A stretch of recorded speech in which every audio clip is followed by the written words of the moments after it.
Welcome to Keep Trucking Personal, where we invite you to explore the heart and soul of our company, Kivi Brothers Trucking. Through engaging storytelling, insightful market updates, and vibrant energy, our podcast reflects our culture, values, and achievements. Whether you're a team member or industry enthusiast, join us to build connections, foster growth, and inspire excellence. Discover why we're more than just a company. We're a community, a catalyst for positive change, and a home for those aspiring to be part of something extraordinary. The pre-trip is complete and engines ready. We're set to hit the road on the Keep Trucking Personal podcast. Let's go.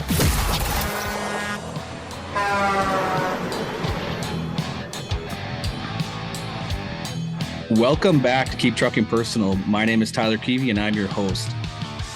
Today we have a special guest, but before I get into it, I want to make sure that if you're just joining us right now, you take the time and go listen to episode 2. I got to interview Derek Kivi, our CEO, and he told us his story of how he got into trucking, what keeps him in trucking, his hobbies, and it's just a great listen. So please, if you got that time after this podcast, go and listen to episode 2. Moving into today's guest, Mark Winfield. When I look at a professional truck driver, and I think professional truck driver is a term used a lot. I guess many people could look at it in whatever lens they want to. But when I think of professional truck driver and I think of Mark Winfield, I think in the cab and out of the cab, which is hard to do these days. Some people get so complacent or so just content with what they do right in the cab. And Mark is a change agent. He embraces tech. He gives support. He's supported the trucking side at Kivi Brothers at Mid-America Truck Show, which is coming up here in the next couple of days. He's helped us with customers. He's helped with feedback on new technology we're bringing in. He's helped drivers become successful. I mean, Mark, I could continue and continue, but first, thanks for being on here. Well, thanks for having me. Thanks for such a kind introduction. Absolutely. Well, and I should have said, you're currently a professional driver here and you're coming up on 6 years you've been with Kivi. I am. Time flies. Yeah, he's not new to this company and he's not new to the industry. Why don't you tell us a little bit about your life prior to trucking and then how you got into trucking? Okay, I'd love to. I started off loving trucks from a little boy. I really don't know where it came from, but my dad used to be constantly annoyed by me saying, take me to the truck stop so I can see a big truck back in the 70s. And I really have always loved large vehicles. I was very fortunate in the 80s because my parents had, let's just say, higher aspirations for me than driving a truck. And so in the 80s, when I was going to college, for a summer job, I got to actually drive like this old 100C8000s, one of those old Ford medium-duty cab overs, but I thought it was the coolest thing in the world. You know, I thought, wow, I've arrived. I had my dog in the truck, running just a little weekend route, dropping off newspapers, because we were doing like large bundles of newspapers. And that's back on a chauffeur's license. And that's my first real experience with trucking. After finishing college, I got an engineering degree. I went into the Navy for a little bit to fly. I didn't work out. I got hurt during that and worked in the corporate world for years doing global business and sales and marketing mainly. Yeah, actually even get to live overseas for a while. And then I came back into corporate in America, worked for a number of years. I just burnt out in corporate world. I couldn't take it anymore. Too many restructurings. I did get to the level of a VP. That was fun, but I decided it was time to retire. Myself and my company decided it was time to retire. We split ways and there was no excuse for me not to become a truck driver. So you had your CDL from back then, or did you have to get your CDL still? Oh, no, I tell you, I had to go get a refresher because I had a chauffeur's license. Yeah. This is the first time in my life I've had a CDL. Because back in the 70s and 80s, you could, in California at least, you could drive trucks on a chauffeur's license at first. And then, like, I didn't know how to shift a truck or anything, Tyler. I mean, it was kind of like listening to your story, how you came in. You have people kind of teach you, but it still threw you in a deep end, right? Yeah. Well, and our trucks, even when I learned, were more advanced than where you're talking. Like, it was a little bit tougher to get it in gear and like just to figure out how to even move the truck. There wasn't no, there wasn't no just jump in and play around. It was, you better be paying attention and holding onto that steering wheel because there's no power steering. Oh, yeah. Yeah, no power steering, spring seats, all that fun stuff. Oh, yeah. Wouldn't it be awesome to have one of those trucks still? Yeah, well, not for work, but well, yeah. Put in the front of a parking lot or something like parade, show off, hobby truck. And do the day thing, right? No, so I went back and I got my 2-week refresher course and got my CDL. And then after that, I started driving for a refrigeration company. And that was back in 2015. I drove for them for 5 years and said, no more. I need to be more active. Fortunately, your company was looking for drivers, and here we are. So it's been a fun ride. Well, that's awesome. The refrigerator side, I've never done any of that. So I guess just the active side is what you didn't care for, or like what I hear a lot about is like the docks and the unload times. Was that kind of the issue too? Like 2 a.m, you're unloading your fruit or whatever it is. Fruit, your chicken, your Yeah. French fries. Yeah, and that was part of it. A couple of the big things is too much sitting in the dock. Even at 2 o'clock isn't horrible because you just go back to bed because it can take so long to unload. I mean, there was a count out in Maryland that I love to go to because I would get there at 11 o'clock at night. I'd finally hit the dock about 12:31, and I wouldn't have to get up again until like 8 in the morning because that's how long it took them not only unload the truck, but break down all the freight. It was awesome. I get my 10-hour break in my bedtime at the dock. But it's not active, and I like being a little bit more active. And flatbedding gets you that activity. Plus, we haul cooler stuff. I'm sorry, you can only haul so many French fries. They never haul too many bulldozers. So your introduction to flatbed was when you came to Kiwi? That's right. I'm a geek, that engineer in me. I actually read the securement handbook twice because I was so nervous coming to Kiwi because I was like, this was before Kiwi started the training class, right? We had the orientation. I had the extra day of walk. Your brother walked me out, and I was like, oh my gosh, the CEO is walking me out. And Here's the my keys. first load. Yeah, so see ya. So, I learned, but I read the securement book, and I was just so excited to get into it and to be able to be outside the truck, crawling on loads. It's so much more active. There's times when that's not good, like when you're tarping in Arizona, but there's a lot of times where it really is good, and it's just so much more enjoyable. Plus, making my own appointment times, working with the customers, no more 2 a.m.s. I'm not missing it. Yeah, that's one of the benefits, right? Like you deliver to job sites a lot. Like typically the stuff you're bringing is the structures, the building materials, the machinery, like one way or another, you're supporting that project or job site or road, whatever it is. It seems like in flatbed, most of the time, unless it's like a distribution center, they're waiting for you. Like you That's show right. up and it's like, hey, let's get this unloaded. And they're happy to see you. Yeah. Whereas I show up in a Reese's full of French fries, they're like, we don't have room for this. I'm like, sorry, you ordered it. Someone did. I just need you to take it off. Yeah. I can't make more money until you take this off. So. Well, in dealing with lumpers, like I said, I'm not real familiar with reefers, but there's a whole nother level of complexity with that industry, right? Like somebody paying somebody to unload. And they're in no hurry. And because their metrics are different than the company's metrics, which are far removed from your metrics, right? As a driver, if you're trying to be a profitable driver, you're trying to get the load off to get another load on as quickly as possible. And in that world, quickness was not always the key word. So, yeah. Well, like I said earlier, Mark, one of the things that I truly enjoy when it's working to do is the change. You embrace change, whether it's for the good or for the bad, but you help give constructive feedback, which is hard to get in this industry because a lot of people don't like change. They don't want to see anything new, even if it's for the better. They're so content with don't change what works right now. And sometimes that's even, hey, you're getting a new truck. I've experienced many drivers who are like, my truck's running fine right now. Like it hasn't broke down or had any issues in the last 6 months. I don't want a new truck.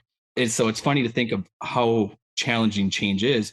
But when I think to your side, you analyze it, you give feedback in a structure that I have no other drivers do for me, which is organized in a PDF format, like pros and cons and what works and what doesn't work and suggestions, and all while doing that and maintaining top level professionalism in the cab. And I see that. So for many of the drivers that we have, they're already on Motive. Motive is our new telematics that we're changing over to. And for the drivers that don't know, there's a score that Motive gives you. And that's a compilation of your safety, your driving habits. And Mark's in the past 2 weeks was 100%. So he was pinging right at the top. There's no issues.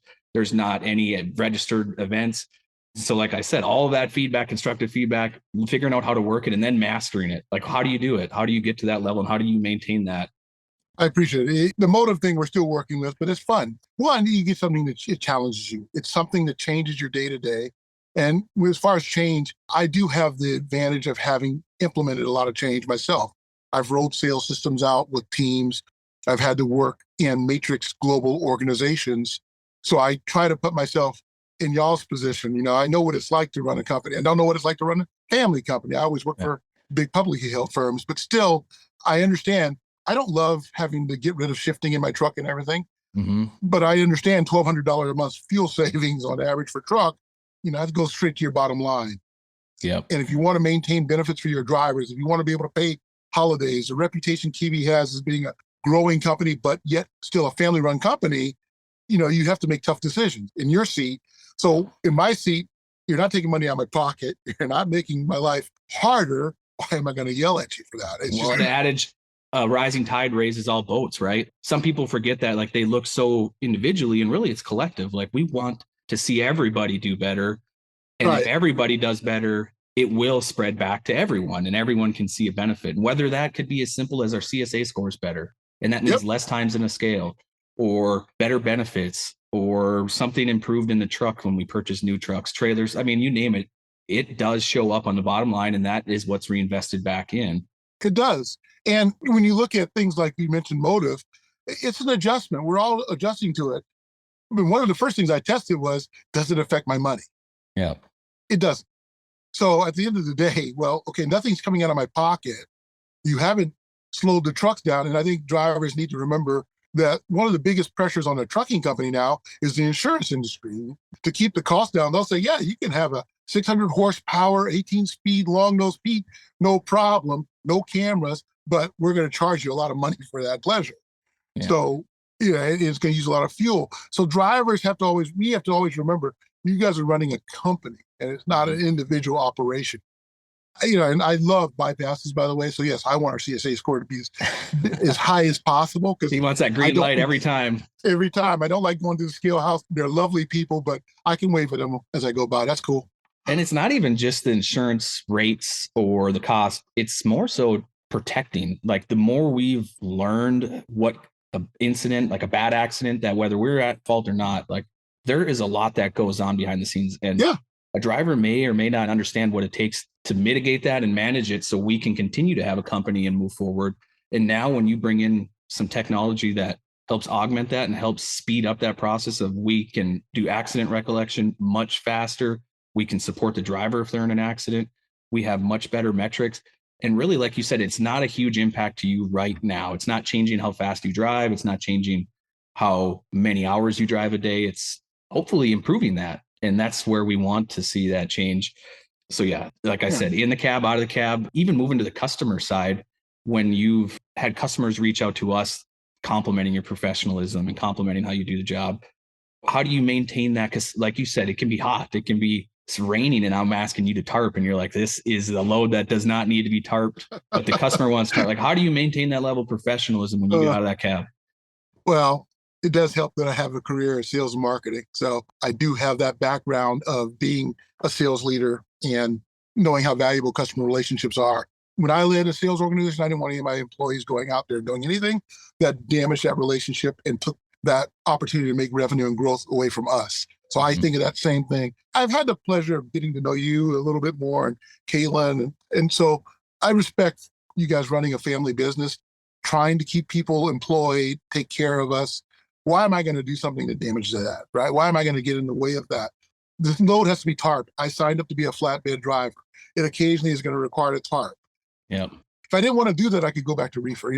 I think it's a mindset. Be real about what you do. We are so blessed in this industry. If you're a decent driver, you can work for almost anything. You can go tanker, you can go flatbed, you can go drive in. You have the options. Get in where you fit in and know what you're fitting into.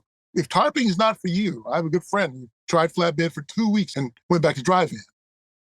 I could never do drive-in. So if you don't like it, switch, but don't run people down. Don't get angry with the customer because you, like the other 10 trucks, are being asked to tarp. Yeah. Not just you, it's everybody here tarps the load. Well, and that leads me into a focus word that I had shared with you prior to this, and hopefully you got to think on a little bit, but reputation. I want to talk a little bit about, from your perspective, and then, from our perspective on the office side, what it means to have and maintain a reputation. Now, as on the company side, we, like you said, we want to maintain a reputation because our customers count on us. They also know when we're carrying their product in a flatbed world, most people can see what we're hauling. So if we do things that jeopardize our reputation, it's jeopardizing their reputation. But even distilling that down a little bit more, as a driver, some of the things we try to uphold is, hey, I'm going to be delivering Monday at 8 a.m., right? say what you're going to do what you say. And then when Monday comes at 8 a.m. and that driver is still 800 miles away, your reputation is taking a hit. What do you think about that? I think that's important. One of the things that maybe someday I'll maybe try to do a talk at Matt's about this, but when you're a company driver, I think so many times people in the corporate world, you think about managing your personal brand, right? There's so many times where company drivers think, oh, I just do what dispatcher says. That's all I have to do. Even in that, there is reliability. How easy are you to work with? If you get bad news, are you blowing up and yelling at the person, or are you realizing they're a team member and they're just passing on news that everybody's having to adjust to? What do you want people to think of you? If you think of them as, they're just a bunch of desk jockeys, they've never driven a truck. Well, a lot of truck drivers, you've never dispatched 15, 20 ornery people either. So, True. You've got to have give and take. But what do you want people to think of you? And how do they want to view you? And if you think and you're smart about it and you differentiate yourself, if you are a good driver, if you do get placed on time, if you're that 700-mile person, I've met people that work for Kivi. They run like 8-foot drops. They do their 700 miles a day. They live in their truck. I'm humbled by them. I'm like, wow, I'm not nearly as good a driver as that person, because that is a profitable person right there. So, that's how they want to manage their brand. But be consistent and try to do something that's positive, and it gets you ahead, because if there's two loads, who are you going to give it to? The person that drives 300 miles a day, or the person that drives 650 a day and doesn't damage freight? It's definitely a spot for us in a market that's becoming so metric driven. Some of the things, like, of course, there's on-time delivery and on-time pick and many things that are easy to measure, but that reputation and all the attributes that come into it is really what we as an operations team factor in. And like you said, when there's that customer that has a high profile load, it might be a simple lane that one driver could cover, but we're going to try to find the most reputable driver, because we want to make sure that our company upholds, that customer wants. So you just nailed it when you said, like, that driver needs to remember that their reputation is always going to be important to us, and it's going to benefit them when that reputation is maintained. And I think what is the old saying, like, you can spend 30 years building a reputation and ruin it in one day. 30 seconds. 30 seconds. And for me, it's just, when I think of what makes a successful driver, all the things that you do. And like I said, when I was telling everyone in the ops team here that I'm going to be talking with you, everybody's like, it's awesome. Like, Mark's the guy. And that means your reputation has made its way through our company all the way back into Duluth when I said I was going to speak with you. Even Melissa and our HR, that's awesome. Mark's a great guy. Oh, like, that's cool. And it doesn't stop there, and it just keeps going. And that's why I chose that word. I just wanted to hear what it means to you and so on. Yeah, well, I appreciate that. That, and be allergic to, for a flatbed, just be allergic to rotators. I have a fear of rotators, so I never want to see one near my truck unless it's unloading it. So no adjusting freight. That's been another one of my key things. Ask for help. I can't say enough about Kivi, because I was pretty nervous when I first came here, those first few weeks, right? And, I didn't really have but one person's phone number at Kivi. So I actually had to call in a couple times, and Sean and those guys give a little bit of advice. If you try to work with it, we have a good system. You just have to trust the system and work with it. Yeah. Well, and it's funny because we're on episode 3 now, right? We're not very far into this podcast, but as I've been talking with people, engaging interest, and this is just somewhat on the driver's side, but more so in the office, there's so much depth when I start to go, I could talk to this guy or gal about this. I could talk to him about this. Like, I'm extremely motivated to get in there and let people tell their stories. We have a plethora of people that have driven truck that are not driving right now. So, like, when we talk about stories, road stories, they may be driving a desk right now, but they have experience out on the road. And I think when it comes to, just to your point, Sean Porter, I mean, that guy is amazing. When you need some support with cargo securement, he knows the manual just like you did, top to bottom, inside and out. And having that, and the person that has empathy for, hey, he's at a shipper, he has 15 minutes before they close. We have to answer this now. Like, we don't have time to put it on the back burner. And obviously we're not perfect. We still want to get better. We know we can get better. Oh yeah. Nobody's perfect, right? Yeah. I wouldn't claim to be, but we just always try to keep that at the forefront, especially having many people that have driven. It's hard not to, because they take it personal if you're not giving that extra effort and trying. And I think that's one thing to differentiate what you and your brothers have done here, is there are a lot of people who have come out of the industry, which the first company I worked for, they're great people, but a lot of their management has never driven a truck. You get trainers here because they're a training company. Just go get your permit and actually just drive with a trainer. See what it feels like. You'll get such an opening of your mind about what it's like to have that 53-footer behind you in a crowded town trying to make a turn. Yeah. And then, you'll understand a little bit why a driver gets frustrated about going to an area or something. Yeah, it's hard to relate if you haven't been there. And of course, once trucking's in your blood, it seems like most people that try the office venture typically are like, I crave that free spirit, kind of like I'm out trucking, putting miles on. You kind of get to design your day, if you know what I mean. Like you're setting your own goals daily. Your adversity could be weather, road closures, just your mind is always working. It's not just a autopilot. There was a YouTube trucks change to Tesla trucks with auto driving. And technology is coming, but not yet. There's a guy, Dave Gentry Trucking, and he's doing brokering and stuff. But before he did that, he was doing a little YouTube thing. He had a nice 389, his hauling dry van. He had a lot of viewers who were office people. They would sit there, like they were corporate people, lawyers and stuff. They would sit there and have his video playing off to the side while they did their work. Because, he always had a nice view out over that long hood. And that gave them a freedom driving through the mountains with him and stuff.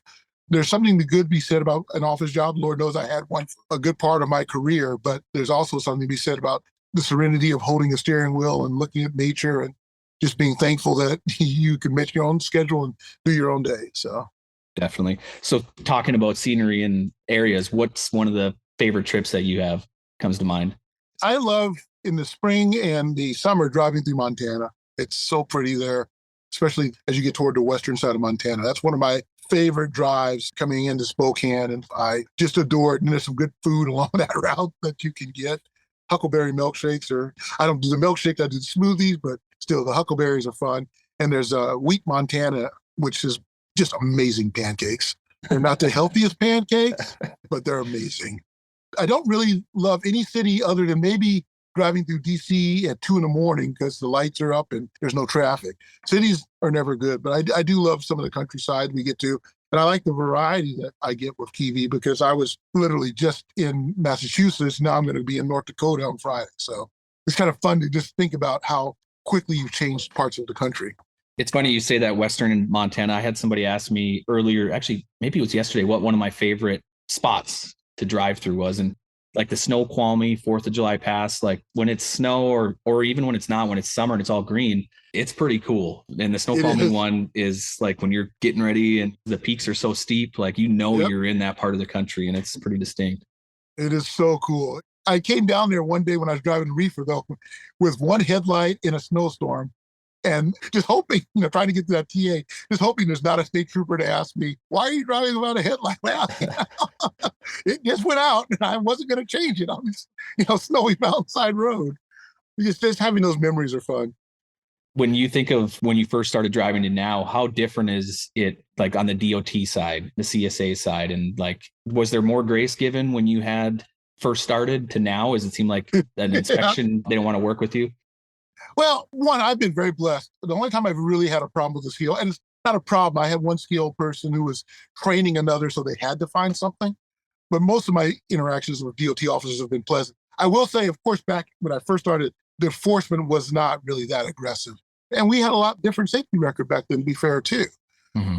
As I see it going now, when you have states now putting in technology that will check your tires as you roll over it, when we're talking about the possibility of going to all digital inspections where, the truck is literally telling them what the tire pressures are, whether there's any engine lights. I guess someday we could even put brake wear sensors in. We have that technology in existence. It's whether the manufacturers want to make the expenditure happen. So you could be going to a officer driving up next to you, querying your truck, saying, "Oh, that looks good," and keep on going. Mm-hmm. I think technology is changing and it's going to continue to change because you as an owner, if you spend all this money and you get us doing things right, our trucks are in good shape. You don't want us wasting time in a line to get inspected. You don't want us getting random. I mean, yeah, you're happy when we pass, but you just assume we didn't have to spend that time. So I see that changing. When I think of some of the inspections, especially the ones I've been through, it seems like it's a little bit of what you make it. And when you think even of reputation again, like when you have that inspector who comes to your window and everything's tidy, you're ready to go, you're prepared all the time. You're not giving him any flack because he pulled you over because he's obviously got a job to do. Do you agree? Like if you treat that and professional, like it works in your favor? Absolutely. Yeah. Even if you are having a bad day, you don't have a bad day then. Because they do have a job to do. If you make their job really easy, then you're on your way. If you make their job hard, well, They got to write up so many inspections anyway. Why not you? You're in the quota then. There's so many things. And that's why I'm just excited to talk about all of the experiences you guys have, because like you deal with pre-trips, deal with loading the truck, loading it centered so its weight's distributed properly, tarping if it needs to be, troubleshooting your truck if it could be something as simple as a low tire and you're having to navigate that to a shop, dealing with customers, consignees. Like you're really like a salesman, a truck driver, in maintenance. Like you have to know a little bit about everything in order to plan a trip and make it work in your favor. Yeah, to be effective and do good planning, that's just true. I mean, the more problems you can deal with yourself, the more effective you are. And again, that reputation, it builds your internal reputation if you're not having to call in for every little thing, right? Then when you have a problem, they know, okay, this is not a driver that would be bugging us for something that's a simple fix. So yeah, that does help. Plus, it's fun for me to problem solve. I don't know if everyone feels that way, but I get a kick out of seeing a problem, making it go away and keep on moving. Mm-hmm. What time do you usually start your day? Early. Like what's early? And this morning it was 3. Yeah. I like to get up and get rolling. It's easier to find parking, but really you adjust your time. I do, at least on the traffic. Every time I get a load, I instantly start trip planning, even before I pick it up. And I start thinking about when I'm going to pick it up. And then I look at the miles and I start calculating when I'm going to potentially hit traffic. So I obviously don't want to drive through Chicago in the middle of rush hour. So how can I time shift my days or days previous so that when I get to that area, I can go through as quickly and efficiently as possible? That's kind of how I do it. But I prefer to get up early in the morning. Yeah, I can't say that it's the most influential trait that sets a driver up for success, but if the drivers typically prefer starting before 5 a.m., it seems like in the flatbed industry, because you have to hit those 7 to 3, 7 to 5 window, you are set up for success. Now it takes discipline, right? It's not fun waking up at 3:30, 3 in the morning, right? Like it's just not. Right. Yeah. But it's better than driving through rush hour traffic. But it's interesting you gave me that feedback. I hadn't really thought about that as time to get up. It just works out better for me. And I don't like sitting in traffic. Nobody does. And so if I can do something to avoid it, and I do enjoy getting something off early because then it gives me a better opportunity to reload.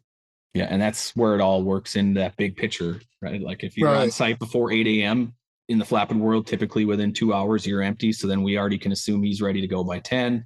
Our pre-planning works. That reputation again comes in. Mark said he's going to be there. He's going to be there. And unless something pops up, we don't deter from the plan that we're setting in place. Right. So in a nutshell, what would be the one thing, because there's been a lot of spilled ink on, what sets drivers up for success. What is it that you think, if you're new to the industry or you've been at Kivi for a while, maybe you're like, man, I'm not seeing what Mark sees. What would set you up for success? What's the most impactful thing you can do? 1, be flexible.